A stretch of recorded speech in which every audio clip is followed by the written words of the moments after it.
everybody. Warm welcome and welcome to those who are on the replay. I am so happy to be here to share this workshop on spirit guide communication. For those of you who don't know me, if you're new to me, I'm Emily Ahrens. I've been doing energy healing for over 25 years. Oh my gosh.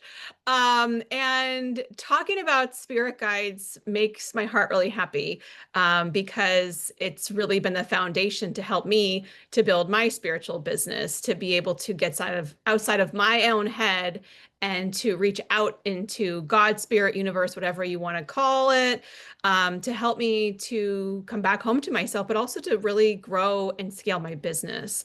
So that's what I do. I help people both with the energy side of it as well as the strategy side. That's what makes me a unicorn. And I love helping high achievers to get into alignment, to feel fulfilled, and to grow their business doing the things that they absolutely love. So for those of you who are not new to me, welcome back. So good to see all of you.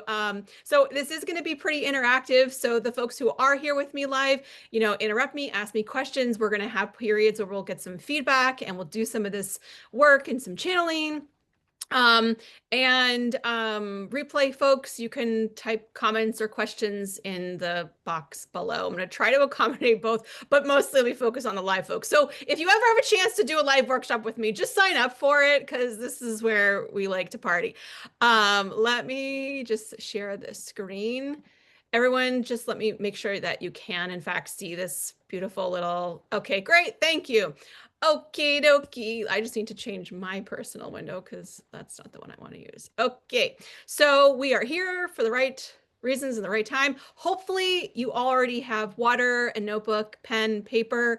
That will be really helpful. There will be a period pretty soon where we're going to do some automatic writing. So you will definitely need something to write with. It doesn't matter if it's a pen and paper or just your keyboard. Either way is totally fine, but just to get you prepared.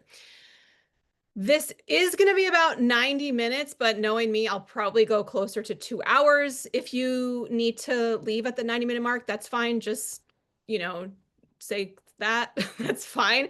There will be a replay, of course, that I'll share with you afterwards. So today, we are going to learn how to clear your space so you can stop picking up on everyone else's stuff. You're going to learn more about clairs and how you receive information. You'll meet your spirit guides and angels and receive messages. We'll be doing some automatic writing and channeling for your business and life support. And we'll be also talking about animal signs that you can use immediately. So there's so many ways that we can connect with spirit. And hopefully we'll be able to touch on each of them today. So clearing your space is really important. We always have to start here, no matter if we're talking about business or we're talking about, energy stuff. Number one is if your space isn't clear and you're not clear, you could be picking up on all kinds of other stuff. And after a full day's worth, you might feel like this little friend on the left here, like just splatter with everybody else's shit. And you're like, I don't even know what I'm doing in my life anymore. I should just quit. I don't know. But it's not even your stuff. It could be other people's stuff. And even if we're getting together with a well-meaning friend, having like brunch or something, sometimes their energy just gets on us and we feel a little bit depleted and exhausted. If you are customer facing, this can definitely happen.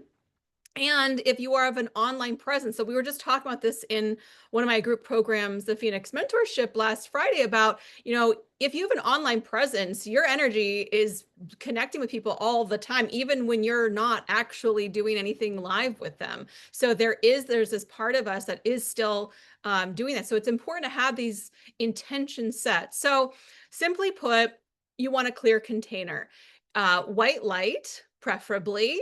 Just clear the space. You're going to fill the entire room with it. So let's start with that right now. I'm all about practicing what we preach. So, and again, imagine it's airtight, completely sealed, connection to heaven source, open a window to release and to transmute. I'm going to walk you through everything. So if you close your eyes right now, take a few deep breaths. It really is lovely if you put your feet flat on the floor if you can.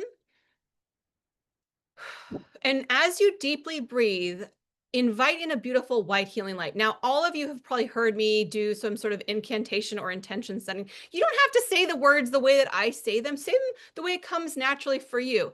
I call in white healing light to surround the space and seal it as a sacred space. Like that is plenty. You don't have to say anything magical, just your intention in your mind as you see a bubble of white healing light surrounding your entire room in this white container. And then if you have a window in your room, I like to imagine like a vacuum sucking out. Excuse me, there's already releases happening. I can feel your energy. This is great.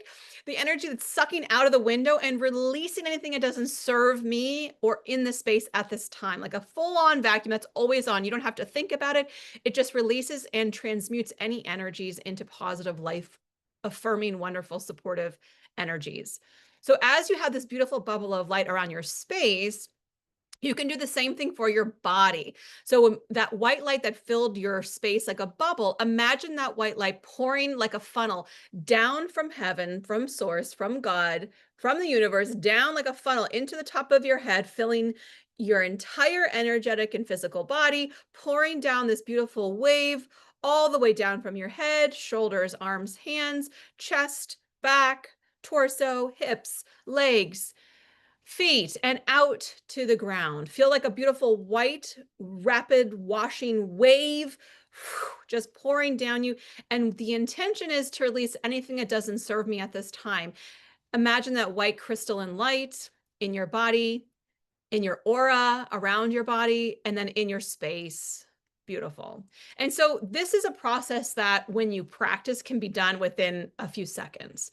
Obviously, walking you through it slowly takes a little bit longer, but you can literally do this in seconds. And I highly recommend doing this at the very least at the bookends of your day when you wake up and go to bed.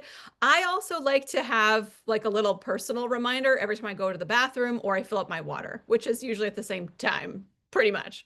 I'm emptying and I'm refilling, and I clear my space in between. If you're client facing, you have client calls, clear before, clear after, just to keep your energy not like this little paintball person here. You know, you want to keep yourself nice and clear and clean. So for the visual folks in the room like me, clear bubble. And then when we start to channel, I always imagine like a whiteboard to help us just like the mind's eye is so elaborate and its job is to see and make up meanings of things. I always imagine like a whiteboard just clearing the surface so that it's like a clean slate. Let's get into clairs. So for folks who are not new to this, this will just be a refresher, but for folks who are brand new, there's clairaudient, which is clear hearing, clairsentience, it's sensing feelings and emotions.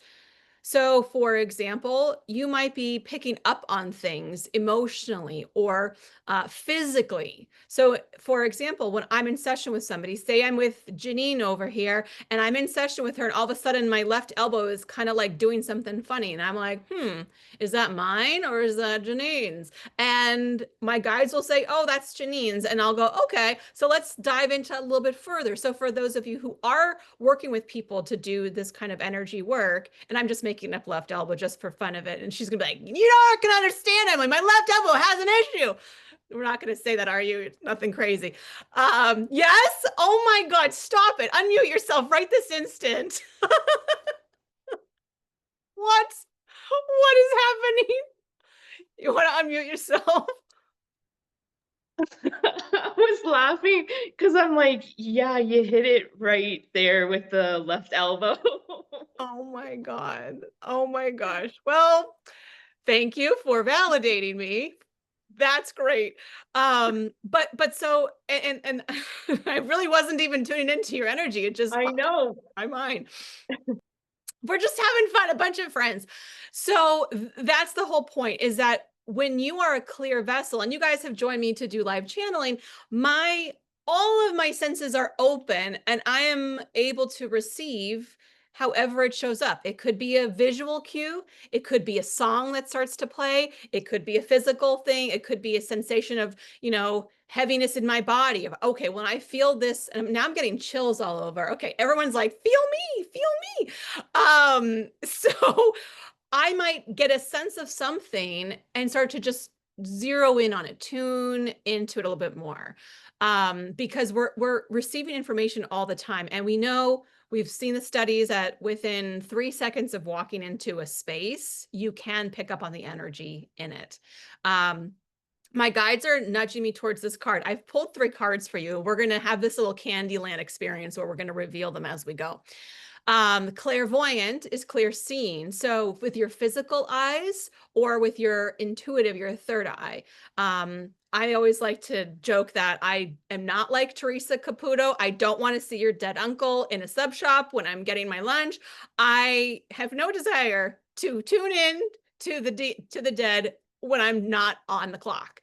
So part of clear seeing, and I also thought I wasn't intuitive because I couldn't see dead people like she does. And I don't know even how she does, but we all do it differently. That's the whole point of these senses, is that the way that I feel it is different than the way that Paul is going to feel. Is this different than the way Kate feels it?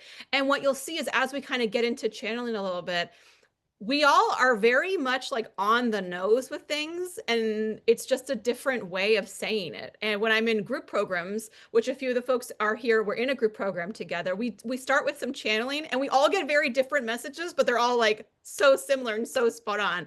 So that's part of what helps us to get stronger and trust our instincts, no matter what the intuitive message is just the continuous practice and listening. And then claircognizance, which is clear knowing. So for the folks in the room who are not super visual people, you just know, like you know, like you know, this one goes out to you guys. Because sometimes your brain is like, but where did I collect this data from? Sometimes it matters and sometimes it doesn't. Sometimes you just get that, it just drops in. Did you want to jump in with that, Janine? I wanted to ask a question about the clairaudient. I often hear like people's voices. So an example would be like, I could hear the tone of your voice in either one of my ears, and I don't hear what that person is saying, but it's like mama, mama, and then a bunch of laughter. And I'm like, is that the beginning of clairaudient, or is that clairaudient itself for some people? I'm just curious.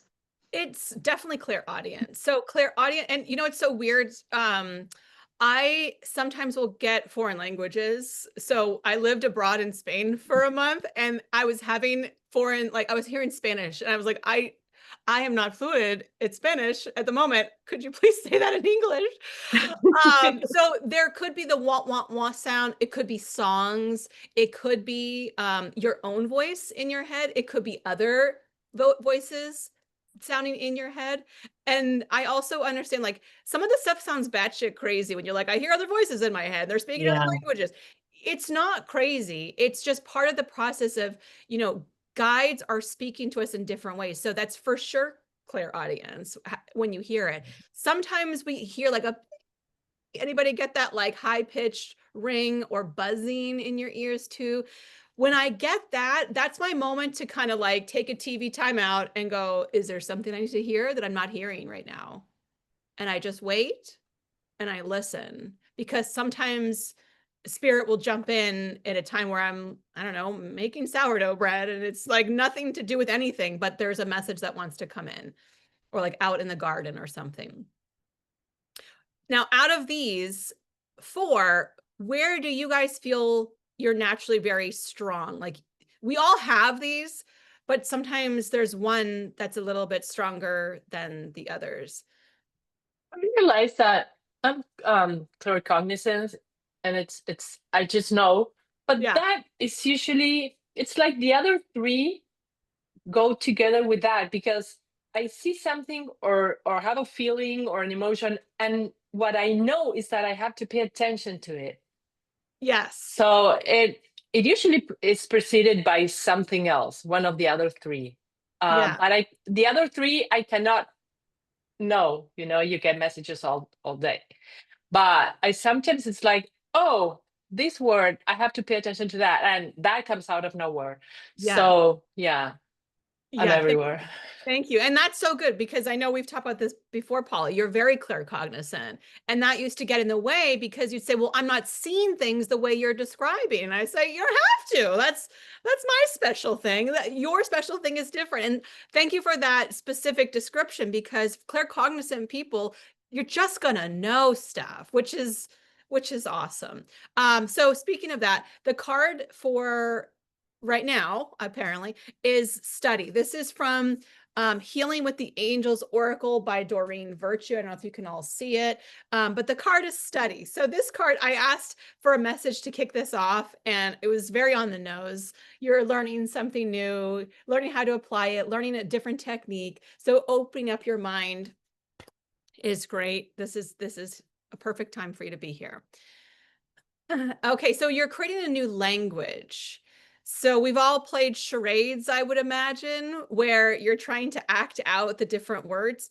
I think that spirit communication is very much like charades in some ways, where we're having to raise our vibrations to connect with spirit. Likewise, spirit is going to lower their vibration to connect with us. And we kind of meet in this little happy medium place. It is literally pouring rain right now. I don't know if it's very loud for you guys, but it's like, it's very, very energetic here. And so this new language that we're creating, there's going to be ways that spirit speaks to us that in symbols and in signs and specific messages that make a lot of sense to us, but maybe not so much to somebody else. And for those of us who work with other people, there could be signs and symbols that come to you. They mean nothing to you, but when you speak it to somebody else, they go, oh my gosh, gardenia was my mother's favorite flower. And then all of a sudden you can start to smell it in your room because you hit it on the nose. Her energy is like, yes, I'm here. And she's just blaring you with her energy. I'm getting chills as I say this. But it's not about you. This is the thing about channeling. It's not about you. Your guides are giving you messages, words, smells, signs that you're supposed to be able to just interpret. And it's okay to not get the answer. Sometimes it's just not needed. For those of us who, like me, like the instant gratification of, you ask for a question, you want spirit to give you the answer right then and there, and you got to wait a beat or two. And it can be like, oh, well, maybe I wasn't maybe I wasn't really channeling. Maybe I wasn't, it doesn't, you don't have to make it mean anything. Our brains want to make meaning about things. Sometimes it's just not necessary. Sometimes we're in meditation asking for guidance, asking for answers, and it doesn't come. It doesn't mean it's never going to come. It just means it's not ready right then or right now. And for those of you who've worked in the Akashic Records with me or on your own, you know that to be true. It's like sometimes it's just not for you right now. Spirit team, angels, archangels, higher self, and higher parts. So we are connecting with white light, with source, with God.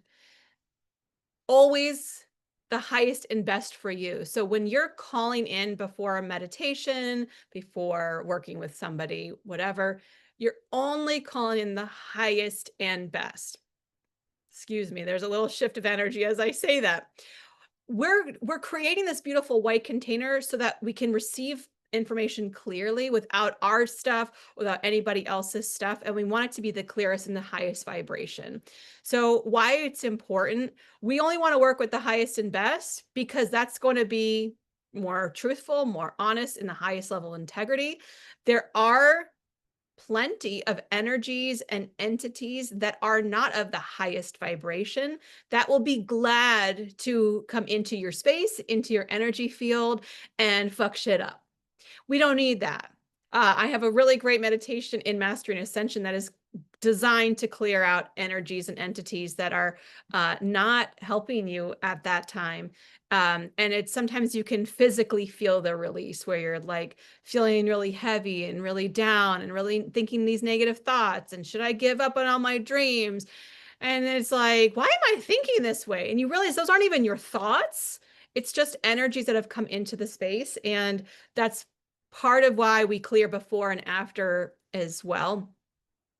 And it's not to alarm anybody, but when we're like, I'm calling in my ancestors, like, okay, well, some of your ancestors aren't from 100% love and light right now, and they're going to maybe say some stuff that's going to mess. You don't need that. Or I'm calling in any energy. No, we're not. No, the fuck, we're not calling any energy. We are only calling in the highest and best. Okay. So spirit team It could be a loved one in spirit. It could be a loved one on earth, non-form beings or energy. Janine mentioned like a want, it sound like maybe they're not in words, maybe they're not in form. It could be a blob. It could be a color. There's also ascended masters that you can call in, like Jesus, Buddha, Mary Magdalene, Krishna, Einstein, Kali. Like, just you think of it, you name it, you can call them in. Also past loved ones that are pets. Some of the greatest guidance I've received has been from my dog in spirit. Angels. We have our personal angels. We also have met earthbound angels. I met a teacher once. What's his name? Dr. Don. What's the hell's his last? Now I can't think of what his last name is. But when I met him, in my ears, intuitively, I heard he is an earthbound angel. And as he was talking, the work that he's doing on the planet is shifting to such a high frequency. I was like, oh, that tracks. And he's just an amazing person. You might know people who are earthbound angels. Angels who can assist in specific tasks. So I'm going to put a pin in this last one. There are squads of angels and guides who are ready and willing to work with us. All you have to do is ask. That's it. You just have to ask. You don't have to call in a specific angel or guide or archangel by name, but you can. There's this great book that I've been recommending for a bit called Hiring the Heavens. I know you all were probably looking for some good reading, and some of you have read this, I know. Hiring the Heavens by Jean Slatter. And it's a very short audio book. It's like an hour and a half, maybe 2 hour listen. And she dives into the basics of hiring your angelic team for specific tasks, the same way we would hire a team in our business. So you want a marketing department, you have like the launch committee, you have client acquisition, you have the budget team, whatever, but you hire your angelic team for these specific tasks. And it doesn't have to be that way either. It can just be for general stuff. And I want to pause here. We're going to get into archangels next, but I also want to say that there have been times where guides have presented themselves to me and they give me their name and they share their identity, and I can see, feel, sense, and know them. They have it's just like when you're being around a different person, you have friends with different backgrounds, you can sense their differences. You can tell how they're going to give you their opinion a little bit differently. Guides have presented themselves in this way to me, say, here's my name, I feel their description, and I start to work with them on a particular project. There are also times where I don't have a particular feeling when I'm maybe automatic writing or a meditation. I just feel the presence around me. So it doesn't necessarily mean, oh, it's not a specific guide. It could be all of my guides just kind of funneled into one piece of connection. So for example, I don't know, maybe like 20, gosh, probably about 25 years ago, 20 something years ago, I was receiving an energy healing session. I was on the table, massage table, and this guide comes to me named Johab. Just kind of like, imagine if somebody just drove into a building and you're like, what the hell? Like that kind of intensity. And he said his name was Johab. I'm like, Jacob? And he says, no, Johab. And then he shows me capital letters, Johab, Johab. And I was like, got it. Okay. It was like, he was so intense that I was like, feeling like he was hitting me upside the head. But anytime he shows up, he brings that level of spirit dope slap with him, where he just like, it's like a drive-by. He just tells me some shit and then he leaves. That is all. And it's like, okay, I feel like I just got like, did you just beat me up? He's so direct. He doesn't mince words. He doesn't stay to chat. He won't like, yeah, like soft, like kind, gentle, loving messages. No, he just comes to like smack me upside the head and he's out. versus I have other guides, and I would have to, I honestly, I would have to look them up in my journals because I don't work with them so often that I can recall their names. But I had this one guide come to me, and he was like this sassy gay guy, and he was just like, bitch, do you know who you are? And he was just like your favorite sassy gay friend. And he just came to lift my spirits and make me smile and get me to get into like playful mode. And he would show up when I was feeling sad or like not really myself. And he would kind of just shake things up a little bit. And so guides can show up just randomly like that as well. But we're going to try to call into some today and see who shows up. And we're going to have some fun. Terry said, I always hear ringing of ears, but always told that was somebody thinking about me. Hey, if that's what you want to go with that. I mean, listen, I'm not the boss of you. Anybody can interpret things the way they want to interpret things. Anybody here see a cardinal or a hummingbird or a dragonfly and it means something to you? Yeah, right? I could say, well, that's your grandfather. And you're like, actually, it's my best friend. Or actually, it's somebody else. Or actually, because that's specific for us. So if the ringing in your ears for you, yes, cardinals are your loved ones checking. Yeah. If a ringing to you is someone thinking about you, great. If a ringing to you, like I said, is, oh, I need to hear something, great. I think that's the part is like, we don't have to get so technical. Like this is a fluid practice. We're just here to have some fun. So I would be remiss if I didn't mention different archangels. You do not have to memorize this list. For all the left brains in the room who are like, let me get my data points on. Get them on, man. Have fun with this. Also, these guides can show up at the times where you least expect them. So I was in Sedona at the airport lookout, which is one of my favorite places to go to just like lay on the earth and feel like I'm at the top of the world and breathe. And Archangel Ezekiel came to me. And I was like, oh, Ezekiel, like the bread. And he's like, no, not like the bread, Ezekiel. Zadkiel. I'm like, oh, got it. Always drawn to Archangel Jophiel. That's cool. I'm not. You should look into that relationship. I work with Archangel Michael. Like, I don't even think about it, and he just shows up for me.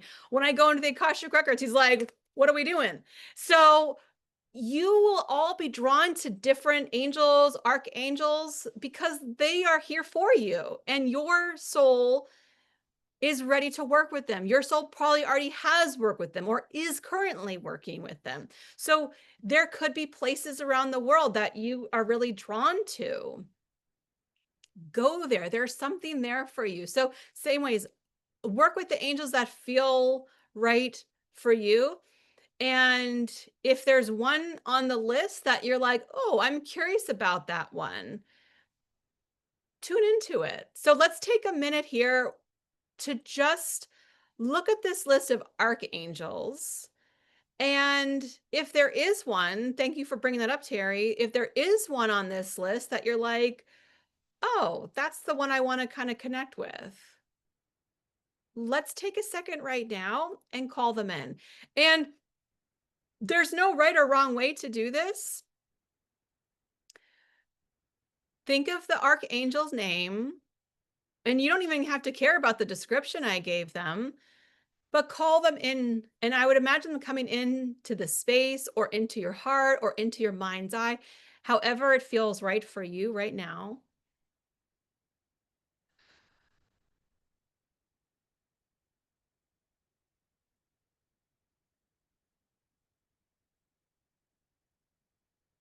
And see, feel, sense, know, imagine their presence. There's no right or wrong. There's not going to be a quiz. I'm not going to make you tell me all about them. Connecting with them and ask them, why was I drawn to connect with you today?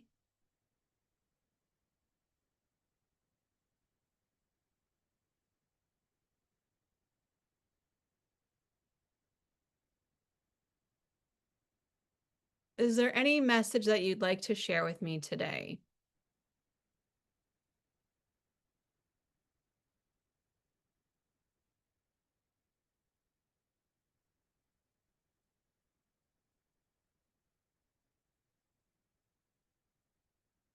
And then come all the way back, write down in your journal. If anybody feels inclined and you want to share a message, feel free. I'll take a couple. Who wants to maybe unmute and share?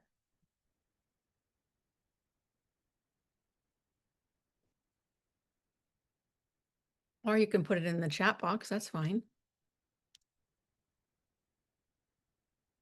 Anybody want to share? I'll share. Thanks. Yeah, I was drawn to Jovial, the giver of joy, because I tend to be very serious, and my to-do list, and includes all my practices, my spiritual practices, and it's like, okay, relax, enjoy the journey. Love that. Thanks, Marla. I was also drawn to him because I was like, I've never really worked with Jovial. Like, why not? I love that. Thank you. Anyone else? Who were you drawn to and what messages you get? Yeah, Kate.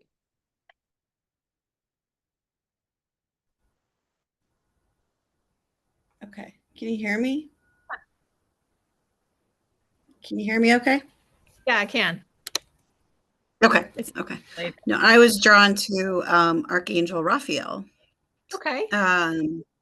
because I have some physical stuff going on right now, and I'm actually waiting to get some test results back. So I just, tuned into that, and basically what I heard was just be patient, you're supported. Oh, Yeah. love that. Yeah. Of Beautiful. Thanks, Kate. course. Yeah, amazing. Isn't it? Can you all feel that chill when she said that? There's some deep resonance there. And I think this is the stuff that we kind of take for granted, and we're so busy that we kind of rush through that. Wow, even just tapping into one archangel, you can get a clear message, but also this loving, supportive embrace. Sometimes when we're going through stuff, especially medical stuff that feels like out of our control and we're waiting for results, oh my gosh, that like the minutes slow down and it can be a lot. And so times like that are beautiful to lean into your guides and angels and simply to ask, can you please take away my worry and my fears and replace it with love? Can you just fill my heart with healing? Can you just fill my body with healing energy? And it's like when we feel like we're helpless, that's something that we can do to help ourselves or to help someone else, one of our loved ones. If it's not for you specifically, if it's for somebody else that you love, just sending them love and healing. And I know it sounds so like silly, but truly, when you send somebody healing, you are actually sending them healing energy. And fun fact, I'm an assistant soccer coach with a guy who is like an egomaniac, and it's really hard to coach with him. And I send him healing. I send him healing because sometimes when we're working with difficult people, we just are like, and it can stress us out. It can pull us out of alignment. It can make us think some dark stuff. The best thing that you can do is send them healing. Sometimes words are not necessary because there's no words for some people. They're never going to see it your way. You're never going to meet eye to eye. You just send them healing. So there's something really important that you just brought in. So thank you for bringing that in, Kate. I do that. When I meditate, I sometimes have people I want to help for whatever reason. Oh. And so I grab crystals as if they were with me. And so sometimes I have one or two depending on who I want to help. And so I like the thing is that I assume that everything that I'm clearing and I'm expanding whatever goes to them also. It's like we're all there. I love that. That's a great way to work with yeah. crystals too, setting your intention Yeah. and like programming it for them. I love that. Thanks, Paula. So let's take a second. Let's just practice what we've already started to do, which is to clear your space, clear yourself, and you can call in an angel or a spirit guide who wishes to work with you. Remember, we're only working with the highest and best. And if you do sense a guide or an angel in your presence, you can ask them specifically for their name. It may or may not show up for you, but you can ask for their identity. So just take a moment. Let's start the practice, clear your space, clear yourself, and connecting with your highest guide or angel who would like to work with you right now. And you can just ask if there's a specific message for you. Let's take a couple minutes here.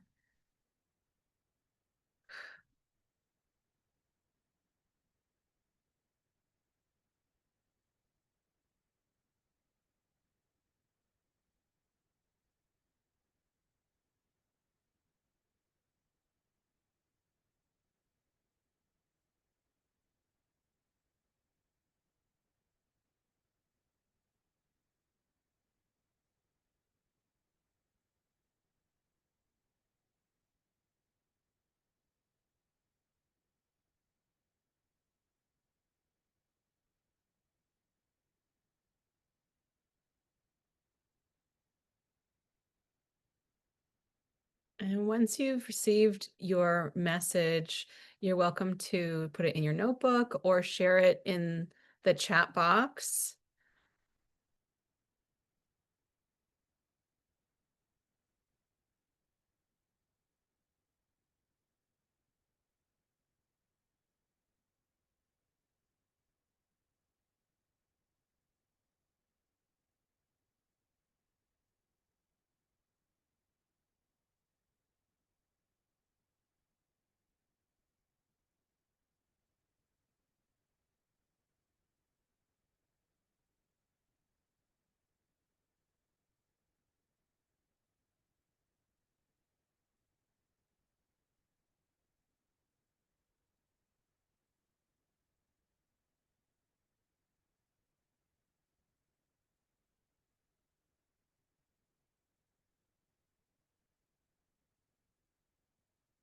And I'm seeing in the chat that Terry had said, Joe Feel is my pusher to visualize my joy to others, that I am afraid to step out.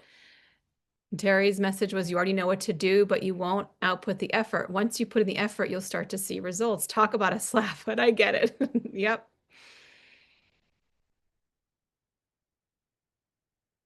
And this is an opportunity, if you're not receiving a message, that I can help. Did everybody receive a message? Más o menos? Like being speaking Spanish. Yeah, it's not like a definite message. I called Rafael because I have this kind of chronic heartburn, and it always comes, the solar plexus when I meditate. So, but I don't know. I'm just not.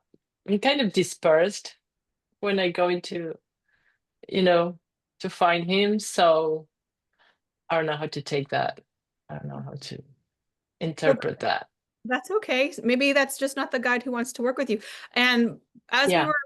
we were sort of sitting here, I felt the nudge to do sort of a group tune in. Would you be, because you've done it with me a bazillion times, would you be okay if we tuned into your energy and gave you a message? Oh yeah, of course. Okay. So we're going to play this game, everybody. I didn't put this on the list of deliverables, but we're going to play a game. So what I'd like for you to do, just like we saw that image of the sort of whiteboard, I'm going to invite you to call in. Again, we're asking Paula's permission. She's given us permission. We don't just tune into like anybody on the street. That's why we don't see dead uncles. We're going to call in Paula's energy into our space. Not sure I'm getting a message. Okay, Marla, thank you. We're going to call Paula's energy into our space and just asking if there's any information that Paula requires. It doesn't have to be specific to what she just mentioned. Whatever comes in first, whatever comes in fast, we're going to share if you feel comfortable sharing. But part of why I want you to share is because you're going to see and hear like the difference in what we're all getting and how they all relate. So let's take a second, clear board, clear mind, white, but like a whiteboard, and call in Paula's energy in front of you. Like imagine she's in your space, and ask if there's any information that Paula require.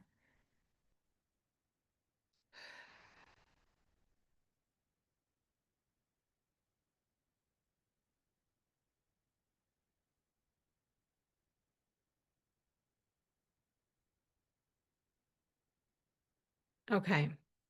Now I know I didn't give you more than like 20 seconds, but that's the whole point of this. Just whatever comes in doesn't have to make sense. And we'll just share. So, and we'll kind of go quickly. So what I got, when I tuned into your energy, Paula, was I saw this line of chakras going like this. So the feeling I'm getting is almost like it's like your physical body is feeling a sensation of your alignment clicking in, where it's like, oh, there's this like kind of burning that's kind of coming up, but your physical body is just interpreting your energy body getting into alignment. Oh, that's nice. That's interesting. Who Yeah. wants to go next? I'm gonna see if you can kind of pop in. Oh, Kate put hers in the chat. Kate said, speak your truth. Don't allow yourself to be shut down. That is why you feel clogged. You have the heartburn. Aha. Anybody else want to share? There's no right or wrong here. It's just whatever popped up. Thank you, Tamara. I just let it go and open up. Those were just like very clear. Let it go, open up. Don't know what, but Great. And I got similar. Let it go. Any concerns is causing anxiety, that's causing tension and your insides to clench and to hold on. Whatever is meant to break away, let it go. Don't chase, don't go after, you attract. And any unforgiveness, make sure you practice the forgiveness. Thank you. I'm getting you are loved. And that seems a little off track of what everyone else is saying, but seems to be said. It's great. I got the Yeah. same thing, but I wasn't going to say it because it wasn't a lot of guidance. It's just that you are loved, you are loved. What's interesting is that what I was getting was kind of embarrassed because you were all doing something for me. You know, maybe that's like the big underlying thing that I have to work on, receiving more. Anybody else struggle being on the spotlight and receiving? Yes. So that's also a message for everybody too. Even your response to it is a message for us. Yeah, we are always listening to other people's things, and in a way they many times apply to us. Yeah. But that's a thing from all of my life, being unable to receive. And yeah, that's probably bigger than what I think it is. And still has to be worked on more than I think. Yeah. Thank you. And so it's funny. So, Marla mentioned, oh, I wasn't going to say that because it was a little bit left to center. And that's what Janine brought in. Like, that's what helps us to get out of our head, right? When we just share, and, Tamara and Paula have been doing this work with me for a while. So they've been given these cues before. So they're more instinctual about it. Whereas when we think like, oh, wow, that's nonlinear, that didn't make sense, or that's not what Emily said, like we can totally get caught up in that versus what just came out. And like what Tamara was like, I don't know why that happened. Why? I don't know. Like, that's the whole point. We don't have to know. And Terry said, I still don't know how to calm my mind to meditate. But when I first heard Paula speak, I got needs confidence. Okay, great. Thank you all for this fun little interpretation game. And that's part of as we like strengthen our, Paula said, spot on. I'm trying to be more visible. We're working on this. So as we do this work, it's like working on a muscle. And please know, I'll probably remember, I'm going to just put that out there. I will remember to say it again at the end, but remember, we're doing something that's building new neural connections right now. So your brain might be really tired after this, but also energetically, you could be really tired after this. So make sure that you do rest, drink plenty of water, eat foods that nourish you. You're doing a lot of energy work right now. And this is a long time to sustain a lot of high energy, just so we're all aware. So let's get into some automatic writing. And actually, before I do that, I'm going to go give you the card. I'm getting the cue. So I pulled another card from the Angels and Ancestors deck. And I know my screen is so tiny, but this is the card box. It is the Hunter. Track down your fears and desires. Track down your fears and desires. Now, this guy's got these like stag horns, but he also has like ram horns, and he has a bow in his hands, and he has this crazy like necklace with a skull thing on it. And the message from the book says the Hunter card is based on my favorite Celtic god. I'm going to botch this, Cernunnos. He is the stag god of the wild and represents both the hunted and the hunter. Similarly, the hunter helps you connect with an energy that is both fearful and fearless. Your fears are the only things that are standing between you and what you desire at this time. So you have to come face to face with them, as the hunter does with wild animals, and goes beyond them. So that was another angel message for you today. Feel that. Yeah, I was just going to ask, does anybody else feel that? So this is another way that we can connect with our guides and angels, is through oracle cards. And I know, there's so many card decks out there. It's nice to have a little array of cards and just go to the ones that you're instinctually drawn to at the day. I love yours, Emily. Use them daily. Thank you. A little plug to the Angels in Your Biz cards.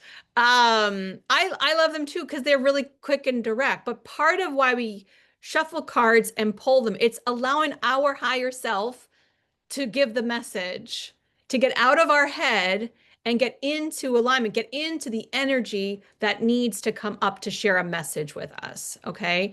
So that's also what's great about cards, especially if you're like in the weeds and you're in these big emotions and you're like, I don't know what I should do. Clear yourself and pull some cards. You'll get a lot more insights than if you just sit there worrying about things. I'm going to take a sip of water.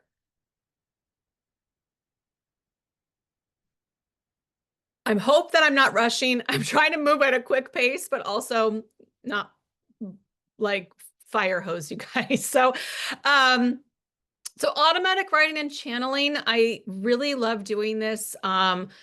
It's part of my routine and my ritual. When I sit down to work, I clear my space, I pull out my journal, and I just do a little bit of writing.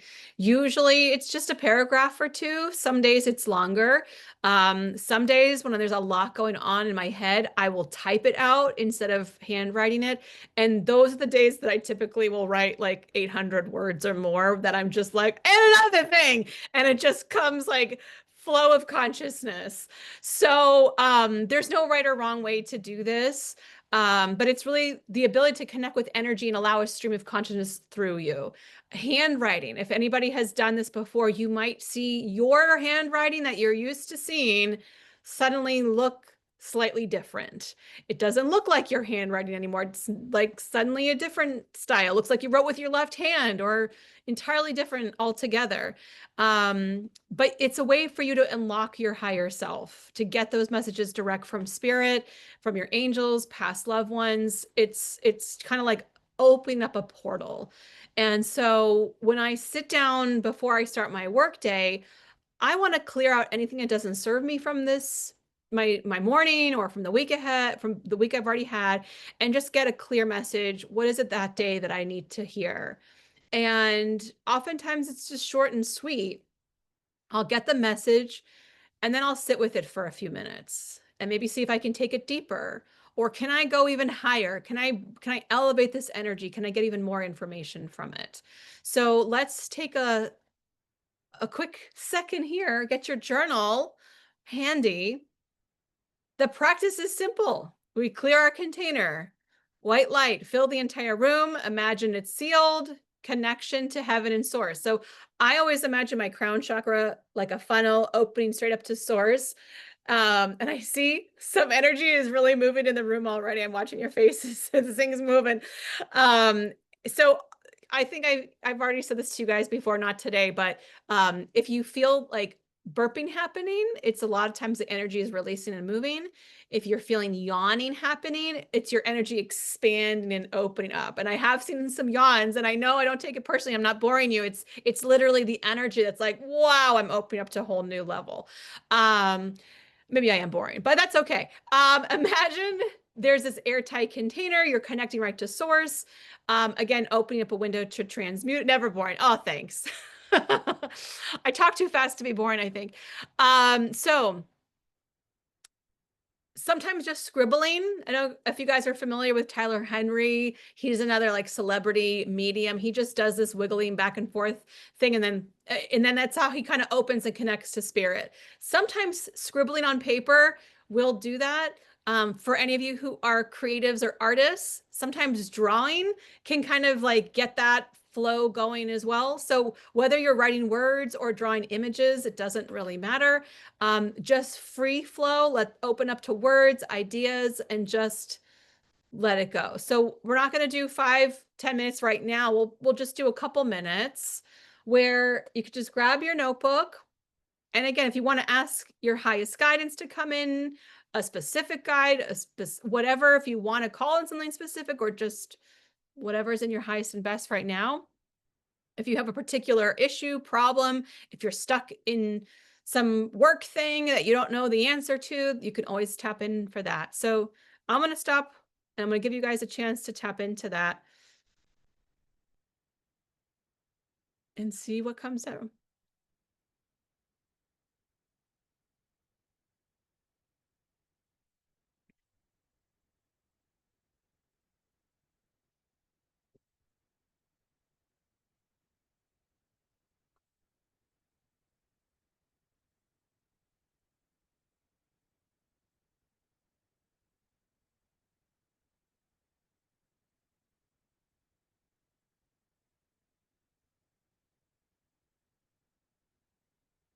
And not to interrupt, but sometimes even if you're just writing, I don't even know what I'm writing. You're literally writing, I don't even know where to start. What do I say? Sometimes that is enough to just get you going.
I'll give you guys another 30 seconds to wrap up. And then if you'd like to share some, it'd be great.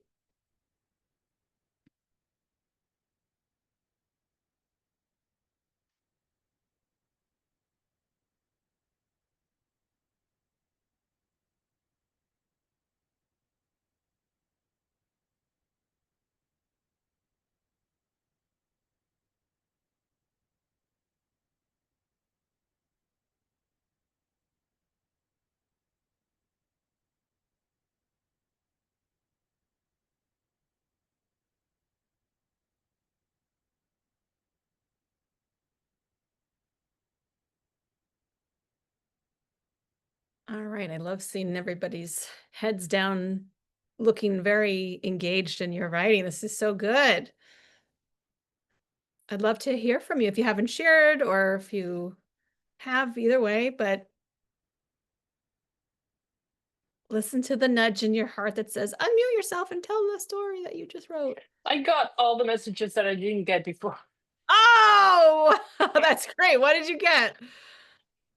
That first of all, there's no need to fear any change coming, and I might have new core values, so Mm. it might be good to do an exercise again and see if the ones that because the only time I did it was like 5 years ago, if I'm needing like new words to guide me. And also I got Ask, Align, Allow, the one from, Like a month and ago. what I got very, very clearly is that, and I was just writing, things just, I was not thinking much. It was that quite the opposite of what I was feeling like it's not like I'm closed to change. I'm not asking for enough. Mm. I'm kind of staying there, I'm not asking for 10xing. I'm asking to, well, if you can give me something more. So it's like, I'm in, like, ask for more, expand to allow, but expand some more, way more than you think you need, because there's a lot coming. So I'm staying with that. Love that. I like it. Love it. Thank you for sharing.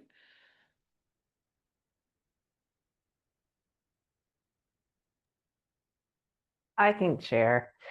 So when we did the Archangel, it was Michael, but then when we went back to ask, it was this spiritual mentor that I had who passed in 2019.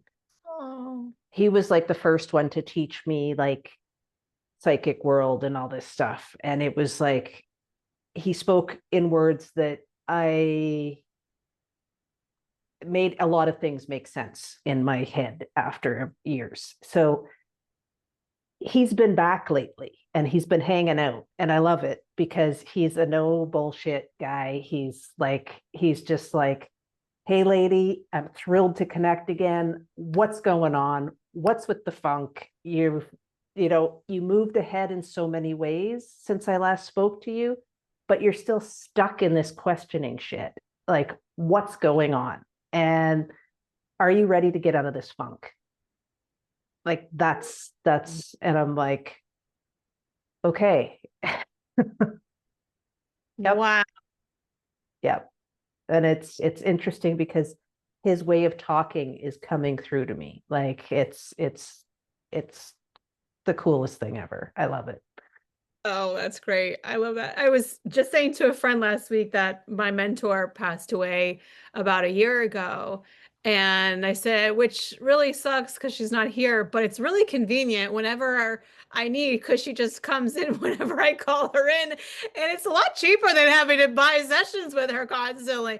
So that is a benefit, right? When your mentors that you have worked with on this plane have transitioned, they are more accessible, and you could feel the tone of his voice. You could feel his presence, his energy, how he spoke to you, the questioning. Like, we don't often question ourselves, but he sure as hell did. That really reflects like where you're at and like, how do I want to answer this? I mean, that's beautiful. I love that.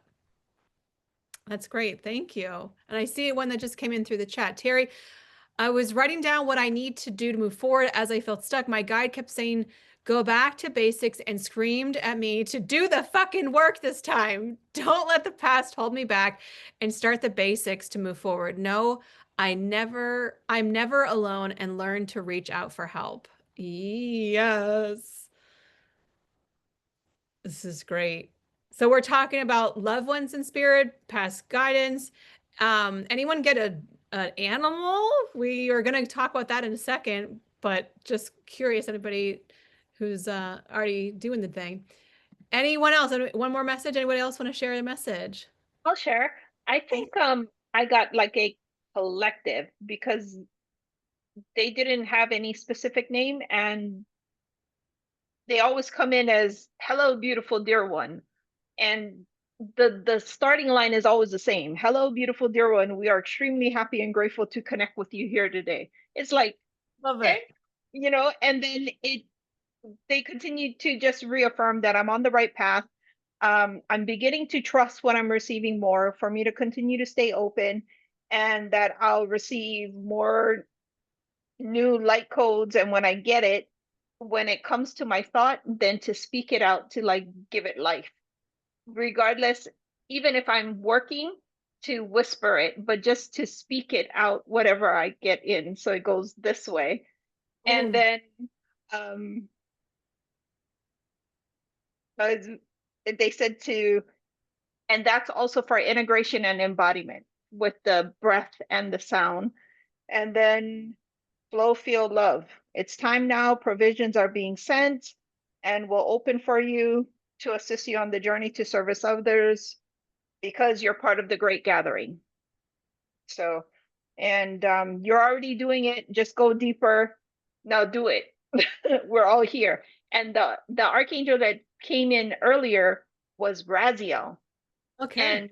And Raziel, the message I got was more codes are coming in, more gifts are being opened or activated, whatever you want to call it, and more of the spiritual guidance for service. So I guess it's all service. And even in my YouTube sessions with you, it's like throw out the rules. That's what you said the last time, because I'm trying to follow like guidelines, and that's what they're saying. Just flow. There's no Yeah. rules. So that's cool. Well, when you said whatever it comes through, when the light codes come through, just to speak it, when you said those words, I don't know if you guys, I think the show, it's like Morgan Freeman narrates, it's like Our Universe. I think it's called Our Universe on Netflix. I'm a super like nature show geek, but there's what I saw in my mind as you said that was like the power of the universe forming, transitioning, like life coming onto the planet, like growing, evolving, blah, blah, blah, blah. Like it was like in rapid succession when you said that. So it's this really important thing to bring the non I don't know what the word is, into form. It's like that first piece of manifestation. It's bring the unform into form, like just having it process through you. And even that message that you're a conduit. You know, we always forget this. Like we're just a conduit, whether you're channeling or you're working, like you're just a conduit for God source to move through you. And even how Tamara's message of like, get out of your own way. Like we're always trying to get out of our own way. Like spirit is never going to be like, you know what you should worry about now. Your guides are never going to talk like that. That's always in this beautiful positivity. And what was it? Beautiful light. What was it? How do they address you? They always say, hello, beautiful dear one. Hello, beautiful dear one. Like, it's like you would never say that, right? Like it just comes out in such a way. And I know I have a phrase that I write down sometimes too, where you're like, okay. Which also reminds me, thank you for bringing that memory up. That there was a period that I had, and this is a perfect segue to animals. I had an experience of working with a horse, and I say that lightly. I really didn't work with the horse. I just placed my hand on her, and then all these light codes and information came downloading into my physical body and energy body, and it like was one of the most transformational, mind-blowing experiences of my life. And all I was doing was this. I was just putting my hand on her hip. That's it. And so what do I mean by codes? So thank you for asking. So it could be numbers, it could be words, it could be healing, it could be ancient wisdom, it could be anybody else want to throw in some words here? Information, words, technology. You want to jump in? Anybody? Sacred geometry. Sacred geometry. Yeah, I was gonna say knowledge, but it's like whatever you need at the moment is what I envision. Thank you. And it could be colors, it could be crystals, it could vibration. Thank you for saying that, because I understand sometimes symbols. Thank you. Yes, exactly. And so codes is like a catch-all word for all of these things, where when higher vibrational frequencies, I guess we could call it that, come through in different forms. So codes to me might be all of a sudden a thought pops in. Totally. When we say codes too, typically we're at a higher vibrational frequency, and it's usually that frequency of the transmission, if that makes sense. Light language too. Yes, thank you. So I say, now I've been corrected many times. I say I don't speak light language, but yet light language comes through, whether it's through toning or through speaking. Light language does come through. And some people speak light language and it sounds like gibberish, but yet your physical and energetic body go, oh my God, like you know what they're saying. It's like you're watching a show in a foreign language and you're watching the body language and you're like, I know exactly what these two people are talking about. Light language can come through somebody and you can have no idea what they're actually verbally saying, but energetically you can feel peace and harmony and healing like flooding your body. Secret codes for, yeah, it's like secret codes for video games. Like, yeah. Yes. Light language can be hand motions. Yes. Thank you. You got to unmute yourself. You just say it, whatever it comes through. You're welcome to say it. That being said, what was I just saying? Oh, the horse. So I was in Sedona for a retreat that I was hosting, and the woman says, thank you. She says, okay, everyone, just put your hand on the horse, and then we're going to say an embodiment statement. And as soon as she said that, I kind of like everything, like all the sound went out of the space. We're outside, no sound. I really wasn't seeing anything. I had my eyes closed, and I hear another voice. You are the embodiment of Isis and Nefertiti. And I was like, there's no way in hell I'm saying that. There's no way in hell I'm saying, no, I'm not saying that. And then she's like, does anybody want to share? And I started crying. I'm like, no, I don't want to say this. I don't want to say this. And then as soon as she's like, oh, you don't have to. And I was like, and it came out of me. And as soon as I said that, I could feel like a scepter in my arm. My whole left arm went like this crazy, like I was being electrocuted energy up my armpit. I was like, what's happening to my body? Like, I didn't know what was going on. And then like, after that whole thing happened, I was talking, and then all afternoon I was like asleep. It was just all this energy, and then whew, and the horse just stood there. I was just like, I don't know what's happening to me. And so we can have these experiences through meditation. We can have it through dream time. We can have it in the most bizarre places. You could be walking your dog. Who knows where it happens? It was awesome. It was awesome.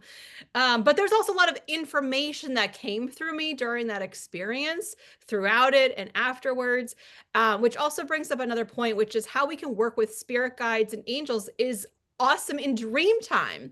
So if you have your journal by your bed and you just have like an intention you want to write down, I'd like to connect with my angel Raphael, Archangel Raphael, about my healing.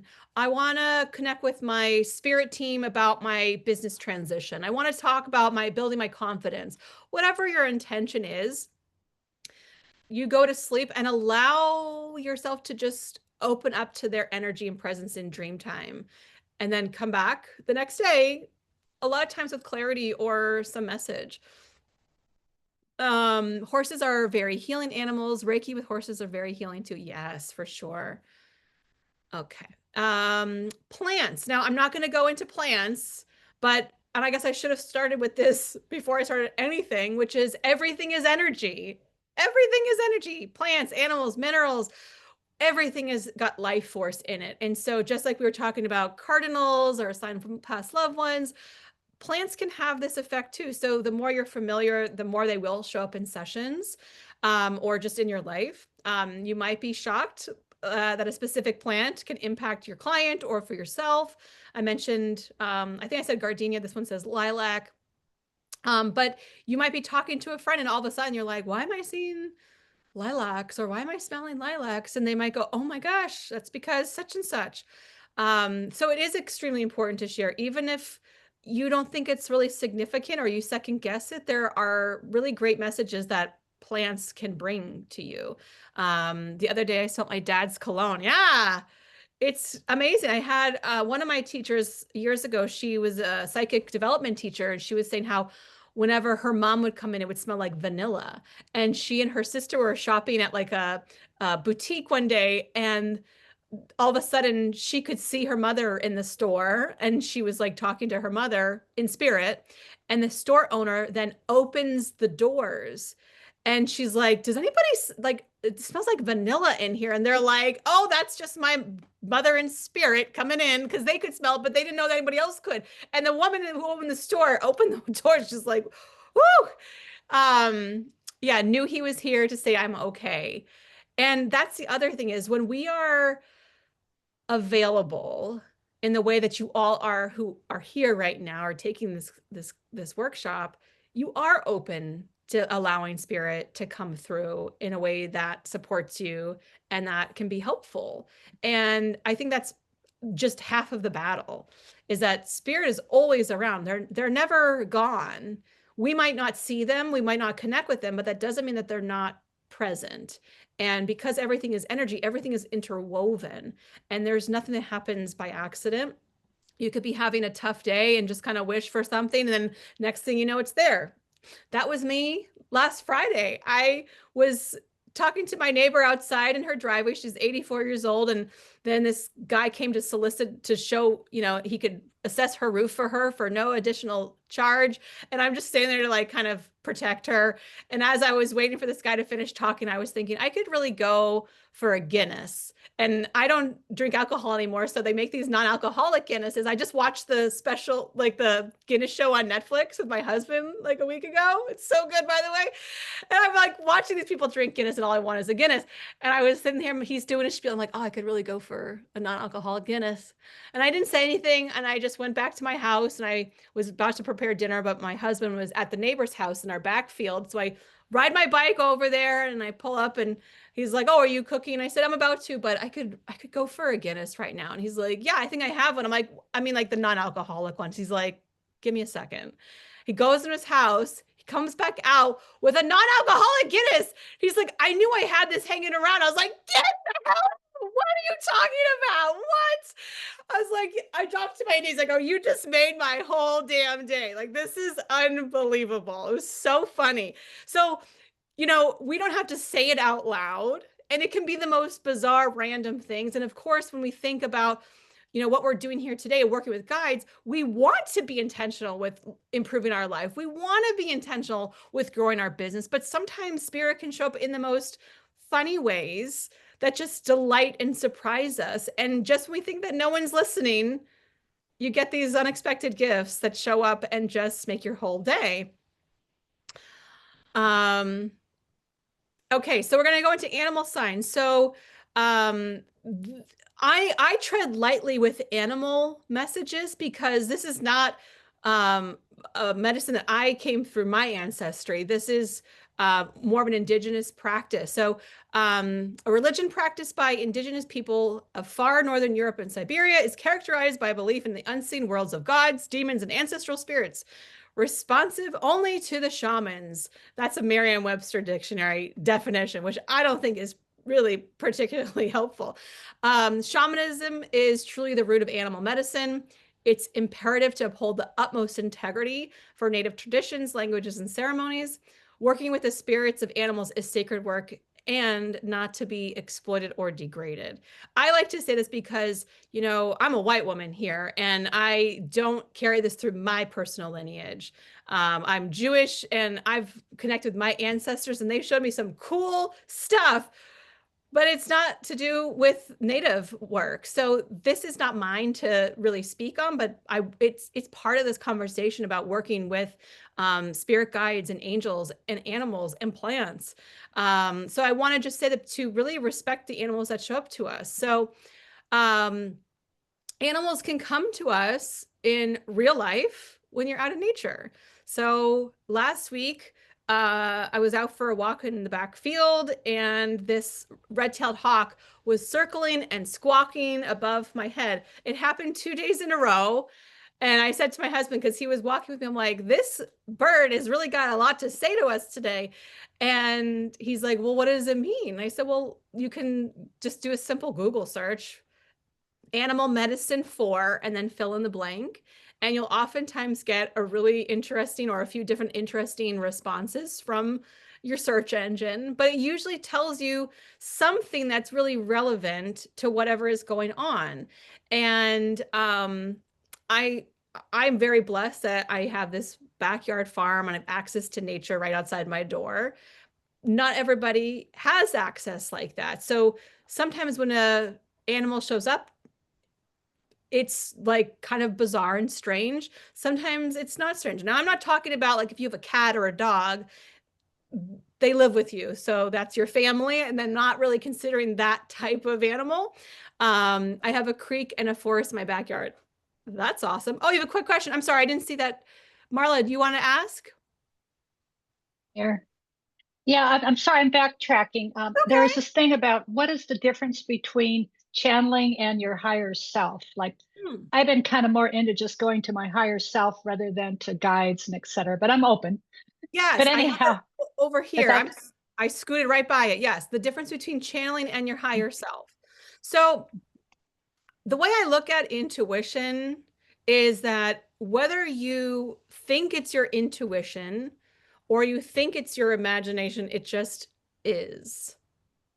It just is. So we don't have to separate them as if they're different parts, but rather all encompassing of like, it's all here to serve us and our highest good. So channeling and your own higher self, it could be one and the same. We could be channeling a past teacher. We could be channeling a specific guide, a specific angel. But when I sit down and I'm not calling in and nothing specific comes in, I call that my higher self. That's how I label it is when I'm just automatic writing and wisdom comes flowing through me that doesn't sound like me. Because oftentimes our intuition and our higher self tend to speak very positively, very lovingly, very directly. Whereas if I'm just writing some journal entries or just writing, my self-talk can be a little bit, critical or negative or like opinionated or emotional, whereas higher self tends to not be. It's like everybody's messages who shared so far have been of that higher loving vibration.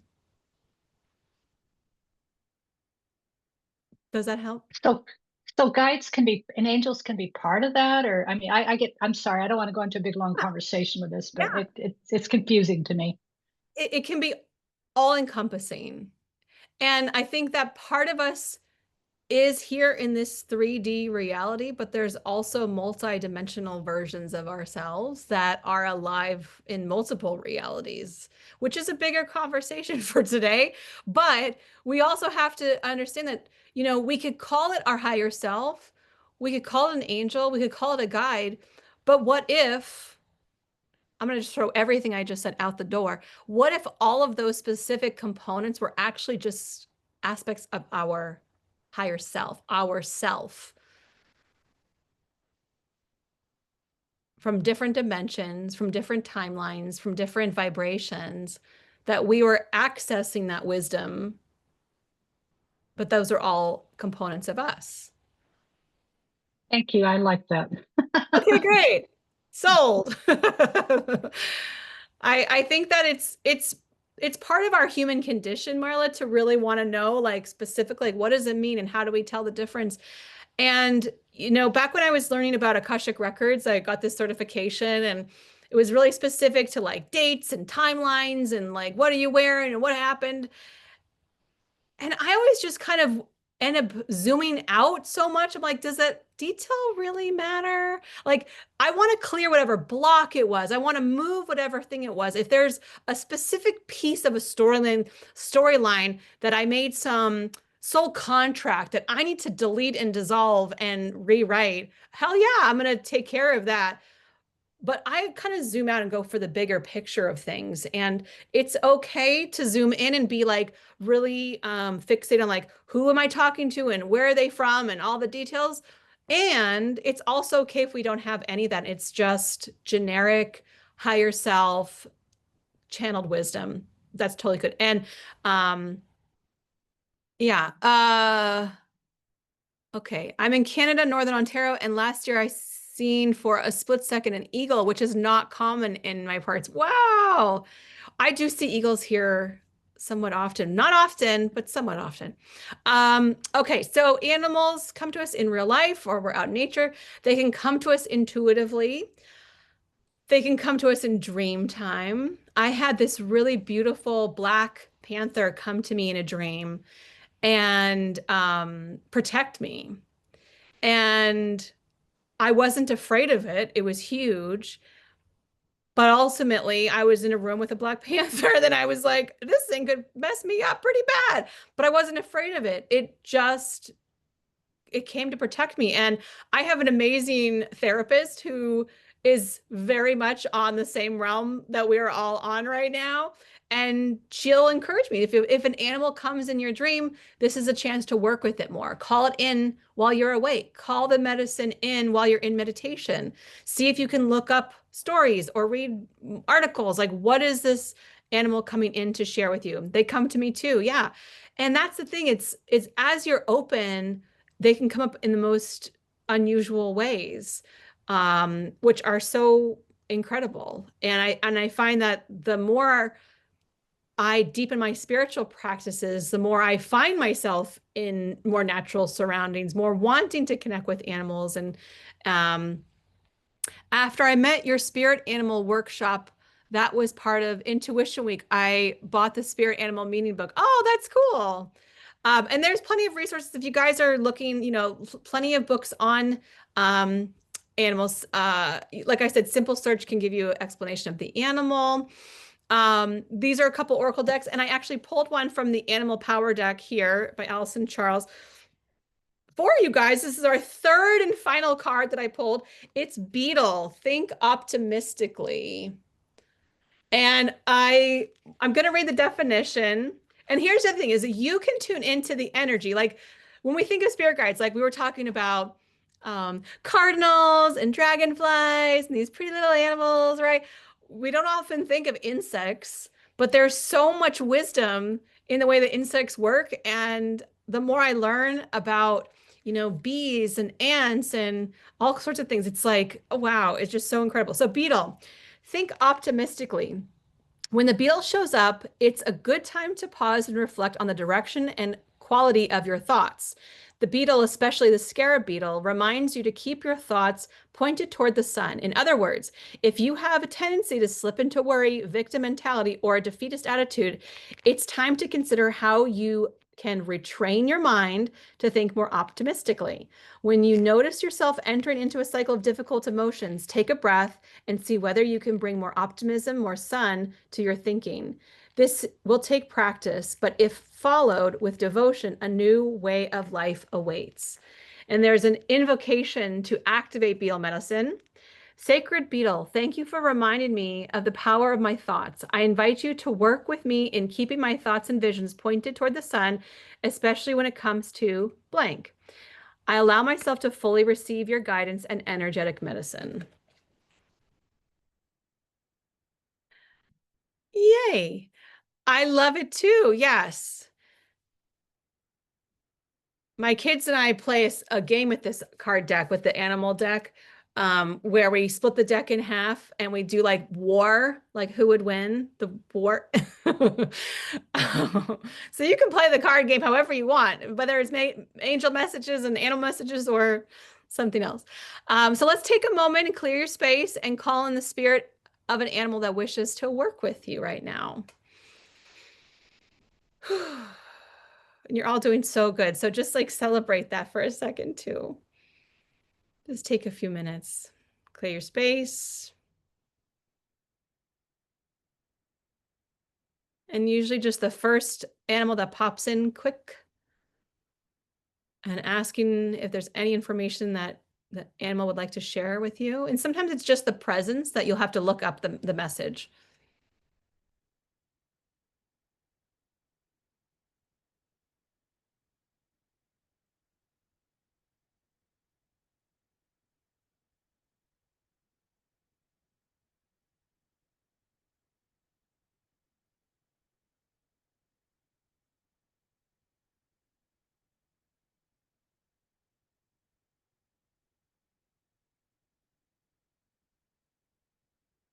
Okay, and then come all the way back.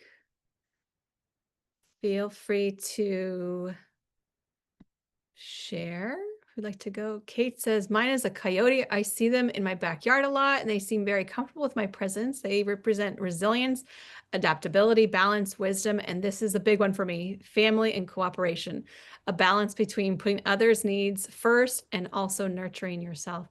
Yeah, isn't that interesting? And sometimes like, you know, even that's similar to like wolf medicine where, you know, there's wolves that work together in a pack, but also there can be the lone wolf. There can be multiple messages that come through with each animal. What did you all get? What animal showed up for you? I had a praying mantis. So it was a lot about trusting your intuition, enjoying the time that I have now, as well as next steps. I'll know when the time comes.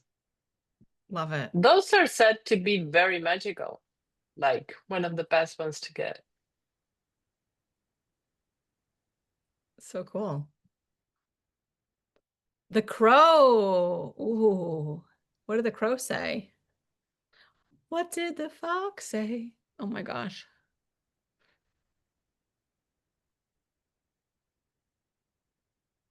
I didn't get one show up for me. I'm still working on how to calm the mind to focus. And that's part of what I love about having a deck. I have another deck. Oh, it's tucked in my bookshelf, but this one here on the left, the medicine cards, there's a lot, and actually both of these decks have a lot of animals in them. They're great. If you're not getting them popping in your head, like so great. Walk out the house, next thing you know, you're going to see some owl in the tree all of a sudden that you never noticed before. It might be something like that. I had the tiger, Ooh, and it was just very still, and it had these very intense eyes, and it had something to do with strength and still point. And I don't need to be afraid of this animal. So beyond that, I don't know. I'd have to do more exploration. that's great. And it's a good thing. Just like Google, you know, tiger animal medicine, tiger totem. Paula said monarch butterfly, transformation, hope, and change. I love this. So, you know, we're talking about these guides so specifically, and there are ways that you can use these every day before you start your workday. You can use them before you start writing emails, before you make social media content, before you plan launches, during launches. There's so much that you can use the power of your angels and guides in your business. And this is certainly foundational for me, but also it helps me to kind of get out of my head and just make a decision about things sometimes where, you know, okay, what is the name? Okay, what is the price point? All right, when do I put this out there? And just allow yourself to be guided just to get out of your head. Any last questions? Or I mean, I'm gonna open up the floor for anybody who wants to share anything at all. I actually got a white buffalo and white buffalo woman.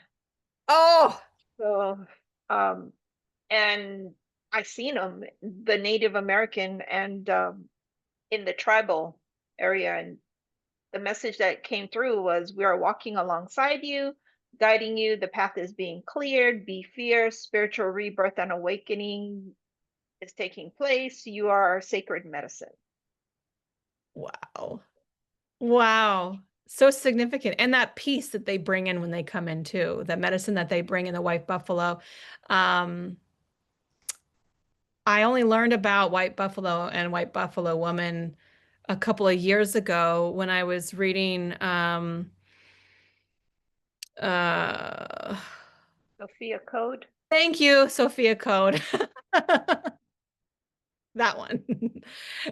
Yep. And a lot of the a lot of the books she channels, and you can have a visceral feeling. That for sure was one of the big key moments, at least for me, when I read that it was so significant, that energy of white buffalo woman. That's beautiful.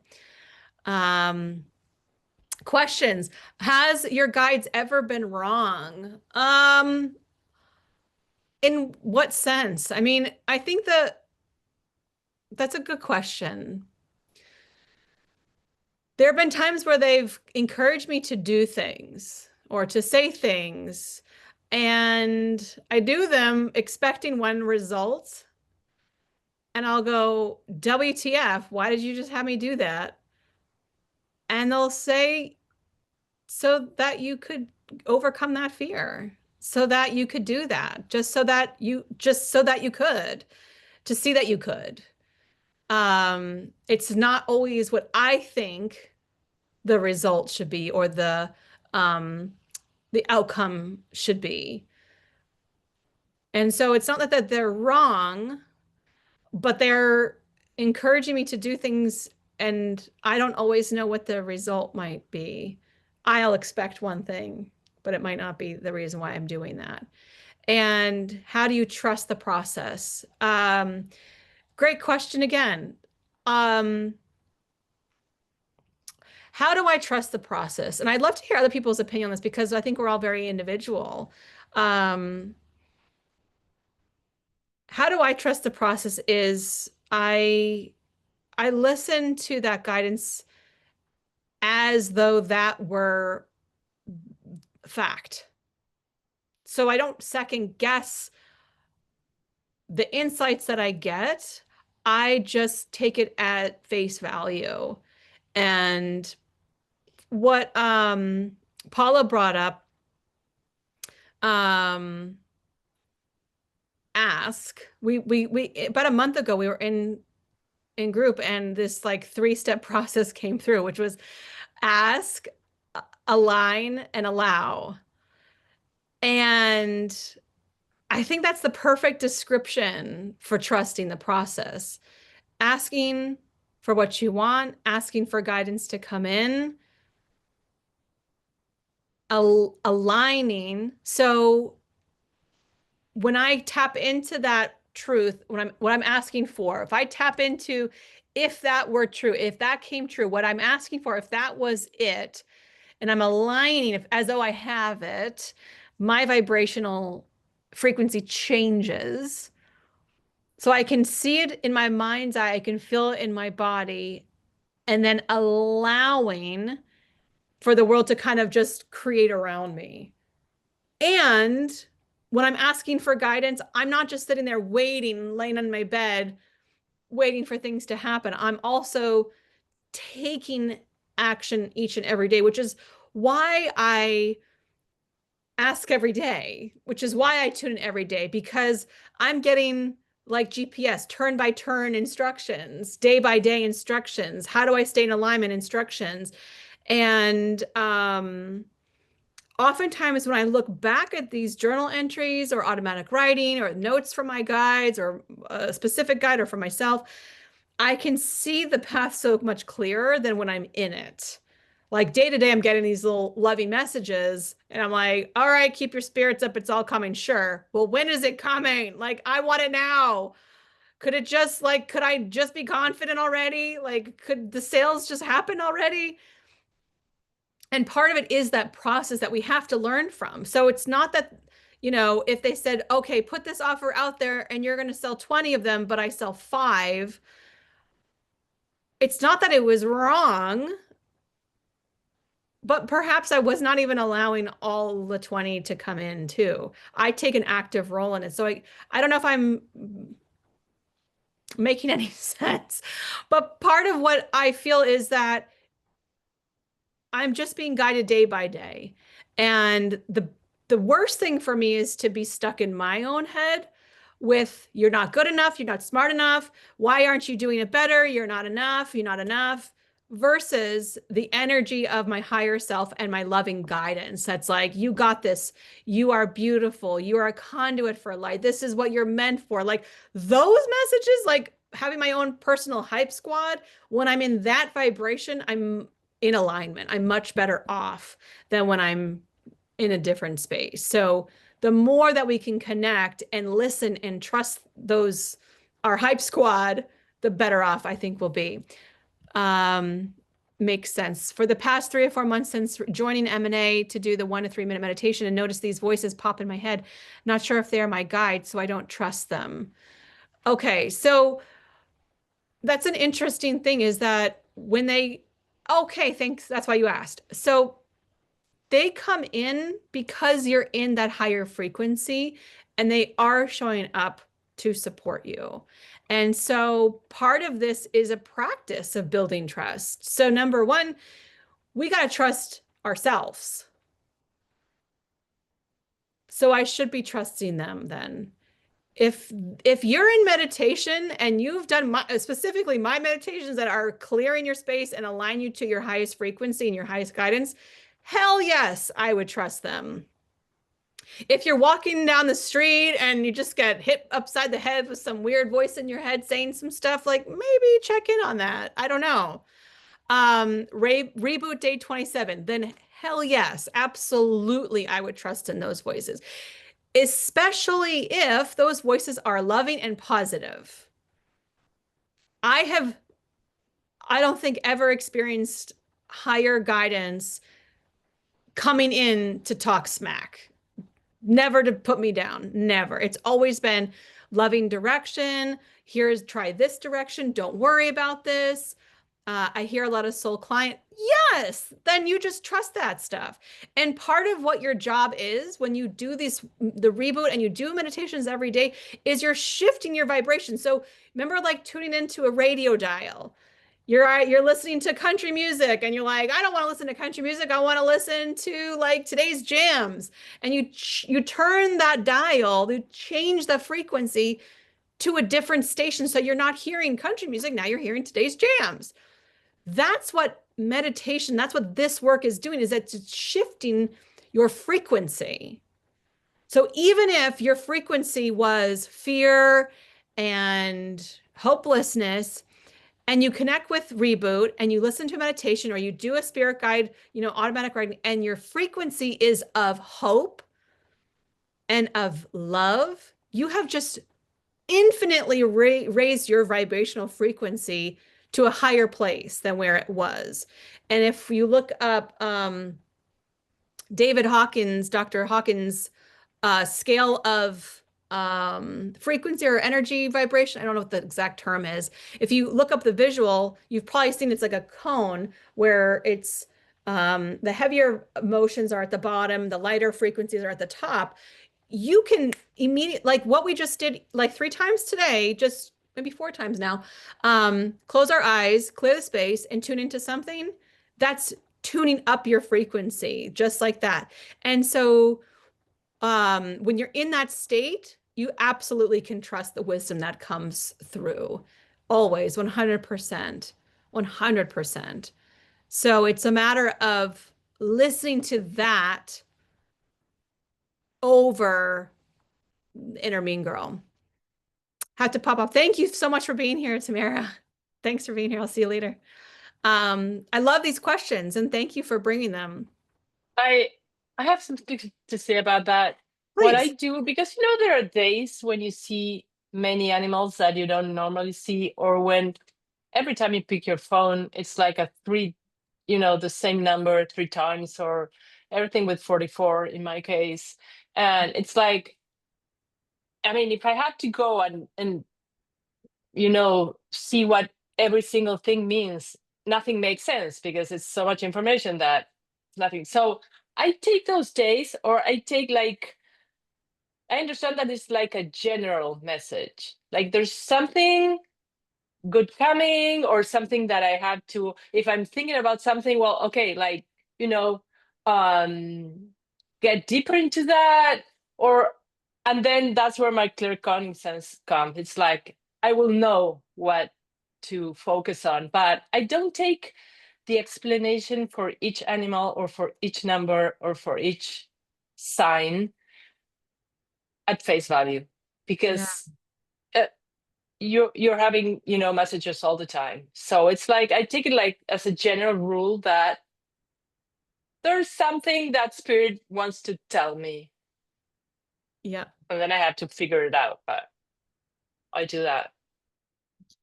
Thank you, Paula. And Kate's heading out too. Good to see you guys. I knew I'd go over a little bit, so thank you. I wanted to share if you have more questions or you want to deepen your practice of any kind, whether it is primarily to focus on more intuitive gifts and opening them, or you want to focus on more business and how to incorporate more spirituality in your business, I do have some more resources for you. I just want to get to my final thank you page. There are 2 resources. One would be the Aspiring Leaders course catalog. There are 13 courses in there, literally 13 courses in there.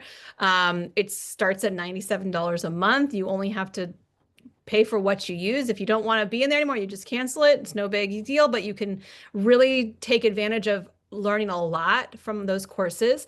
And then I also have individual sessions, if you're curious, by Paula, about working with me more individually, whether it's to do an energy reading, to do a CEO strategy session, or to do something more in-depth, to do an energy healing. I have those available as well on my website.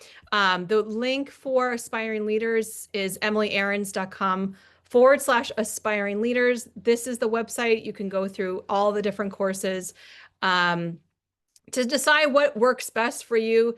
For spiritual classes, Akashic Records, there's chakra, abundance, more on those here. Business courses, building your spiritual business, launching live, how to create irresistible offers, building your own funnels. So those are a couple of different ways that if you want to go deeper and learn more about this work, you can definitely do that. Of course, just on my main website to book a private session with me is right there, emilyaarons.com/healing and coaching. So thank you all so much for your time and your focus today. I know it's been a lot. Reminder to go outside, get your feet in the ground if you can, drink water, eat foods that feel nourishing for your system. Make sure to just reset. Energy moves before form. So we just did like 90 minutes of a lot of energy work. So you might feel really tired and need to rest, but just listen and take really good care of yourself. Did you have a question? Yeah, come on.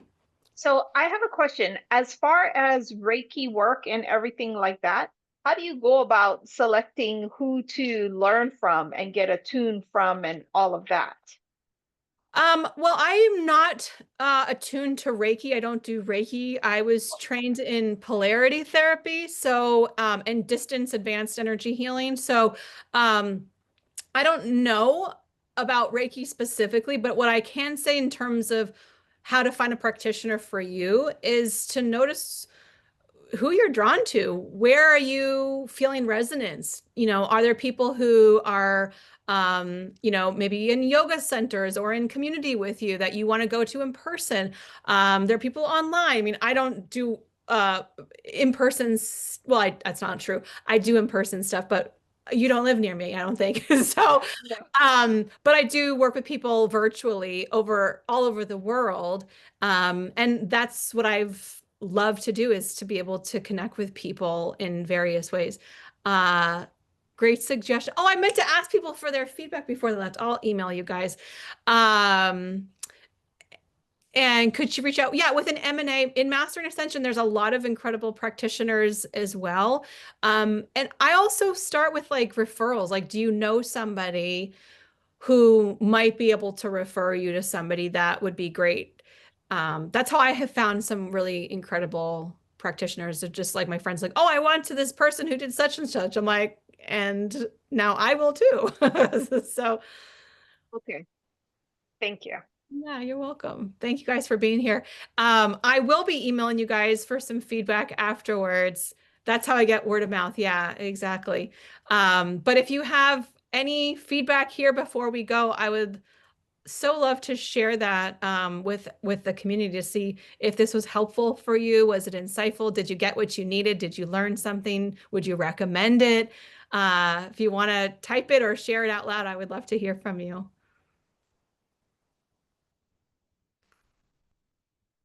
For someone who's extremely new. All of the above, Emily. Oh, good. Hey, I have to ask a quick question. Go ahead. Is that your painting or somebody else's painting behind?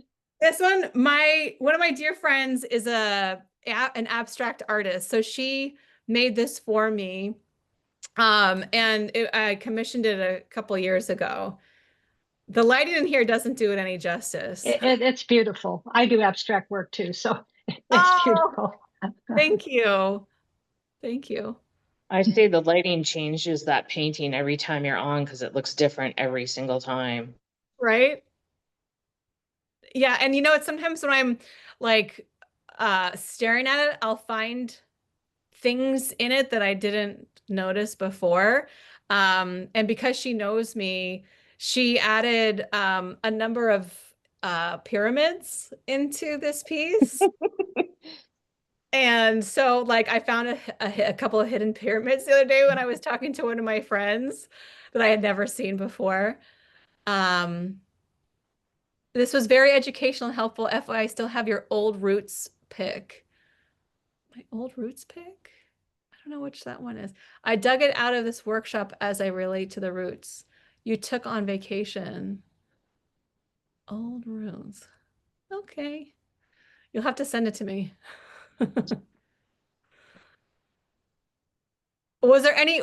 Did you guys have any like ahas or moments of like, oh, I needed that today? Was there any particular things that you really needed to hear again or for the first time? I think it's a good reminder to get into practice of doing all of this. Awesome.